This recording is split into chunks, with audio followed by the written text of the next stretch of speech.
So as you didn't really know already, he recently just dropped his brand new project, Dangerous Summer, which in my opinion is such a great comeback record compared to Lifestyle.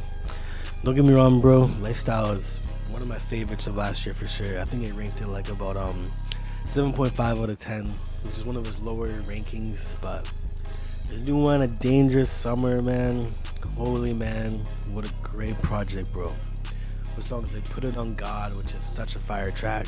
You got Loco, Loose Leaf, Oh I Did, Come and Go, ADL's Coming, I'm Yeat, MFU, Two Stone, Fly Night, and Growing Pains. What a great project, man. What I'm going to touch on is just some of the disses on this project. Because you may think there isn't any disses, but you know, Yeats sometimes likes to throw some subliminal disses out there. And this project, he definitely did. You know what I mean? I see this being a big trend in the YouTube space, so I'm like, you know what, man? Fuck it. I'm gonna do the exact same thing, man. Talk about all the disses. Do you want to mention he used to have a time, I mean, I still think it's kind of going on. He was sending a lot of subliminals to King Carson at I think it was Summer Smash. I could be wrong on that. It's either Summer Smash or something like that. Where him and Don Toliver were on stage throwing some subliminal disses to King Carson, and King Carson was pretty much saying, "Ain't no duels," you know. And they're both signed to artists, like big artists, you know. King Carson signed to Cardi, and Don Toliver, who was doing a full set with Yee, signed to Travis Scott. Travis Scott's gonna mend all this together because Yee was on Travis Scott's project, Jack Boys 2. You know what I mean? So, anyways, let's just go to all the disses. We're gonna do a track by track analysis on all of this shit, man. Start off with Put It On God. It is described as an introduction track with high energy and boastful themes produced by Benny X, Eklund Lucid, and Safjir. Reviews highlights his chaotic production and Yeats' confident delivery with lines, "I fucked my money up and now it's pregnant with triplets," which is by far my favorite line. Let me just say the line again. "I fucked my money up and now it's pregnant with some triplets." That's a fire line right there, man.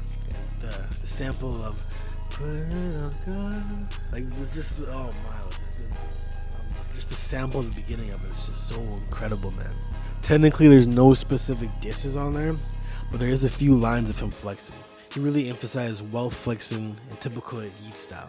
Both the lines could be interpreted as general shots as detractors flexing success or overshadow haters. So I mean, technically there is a bit of subliminals on that track, Put It On God, but the track was actually recorded in 2023, and that was the era of, I believe that was Afterlife. Yeah, so this track was actually an Afterlife era track. So let's go to the track Loco. And man, his pocket in this one is disgusting, man. So let's just kind of break this down. Vibes and lyrics. A lot of people call this a Yeet classic with ass-kicking outer space type beat. The beat's just hard as fuck, man.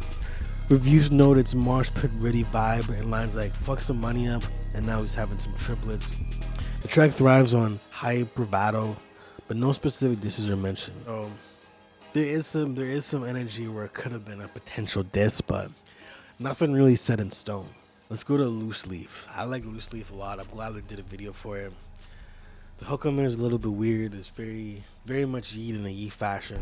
It's dope though.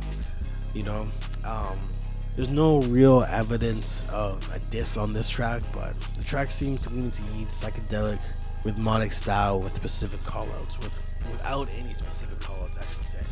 But yeah, this one was pretty dope though. Let's go to the track Oh I Did, featuring NGYL. People kind of describe this track as energetic, but there hasn't really been any lyrical breakdowns because it's just about the pocket and the flow. And he kills the pocket, and NGYL does a cool little pocket as well. And obviously there's no disses on this one, but the energy is just sick as fuck, man. And let's go to the track Come and Go. And this one is probably realistically right now my favorite on the project. And I think Coming and Go could be Yeats' next potential hit, man. People like to compare it to Travis Scott's style with lush synths and spacey vibe. Yeats' lyrics are criticized as blah blah blah with little substances, but who really listens to Yeats' music for his punchlines and lyrics? I listen to it for his pocket and his vocal inflections and the beats he raps over. I wouldn't really say there's any disses on it. The track kind of focuses on melody over lyrical depths, making disses pretty unlikely. And let's go to the track ADL is Coming. ADL is Coming is a very experimental one. Kind of stands for A Dangerous Life album, which has been talked about for a while after 2093. It's kind of the sequel to Yeats' story, and this one is very experimental. I think it's really good though. I liked it a lot. There's no specific disses that are noted, but the track's menacing demeanor could imply a broader challenge to the rap game. The title and energy suggests confidence, possibly shading doubters, but nothing explicit. So he's definitely kind of, making sure all the haters kind of calm down and just chill. You know what I mean? Let's go to the track I'm Yeat. And this one he made pretty recently, actually. I think right by Summer Smash. Made the album or the project, and this one's a banger. This was a perfect single.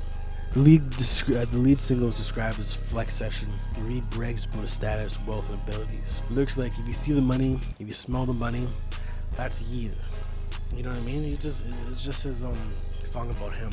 He's just flexing. I wouldn't really say there's any specific disses. It's more about just him just talking his shit, just being him, like him just saying, yo, I'm him. Let's go to the song MFU featuring Sa Baby. I used to hate the Sa Baby verse. Well, I didn't really hate it. It just sounded a little bit goofy. But it's dope though. People praise it for the chaotic chemistry and trippy production. He delivers a high-level trash talk, but Sa Baby steals the show with his effortless flow. Possible disses though, the high-level trash talk. It includes subtle disses, but it could be some little stray disses to King Carson. You just never know. Let's go to the song Two Tone now. Two-Tone with Don Toliver. This one is a beautiful track, man. If he's going in this direction like this with Come and Go, kind of get more of his melodic bag, like Afterlife, I think that's going to be cool. That's going to be a cool direction. It's kind of a standout for the glitchy futuristic beat and Don Toliver's emotional delivery. Each verses include lines about being iced out and calling out the captain, which can imply calling out fakes or liars. So I think he could be calling out King Carson on this one again. Maybe even September is Rich. So there we go. There's a bit of a diss right there. Let's go to the track called Fly Night featuring FKA Twigs. The most critically acclaimed track to some reviewers. I'd say it should be Come and Go. This one's super unique. He boasts about his magnetic pull with women, and FK Twigs delivers a soulful performance. The track's lyrical focus on charisma and swagger, and I wouldn't really say it has any disses. And let's just go to the final track, Growing Pains, which Growing Pains was just so good, bro. Such a good project. I mean, I would say the beginning of Growing Pains takes a little bit to really get into it. But this closes the EP with a reflective tone, though still boastful and energetic. No specific content really details any disses. But overall, if you just read between the lines of this project, there is a lot of subtle disses. You know what I mean? Just gotta listen, read along to the lyrics, and this is just like my perspective on it, bro. I think it's a fucking one of my favorite projects of the year so far, for sure. And only like 9 months ago, maybe 10 or 9 months ago, you dropped Lifestyle. Still feels like the same calendar year. You know what I mean? But yeah, fucking good project. I'm ready for ADL, man. Dangerous Life. I'm ready for that.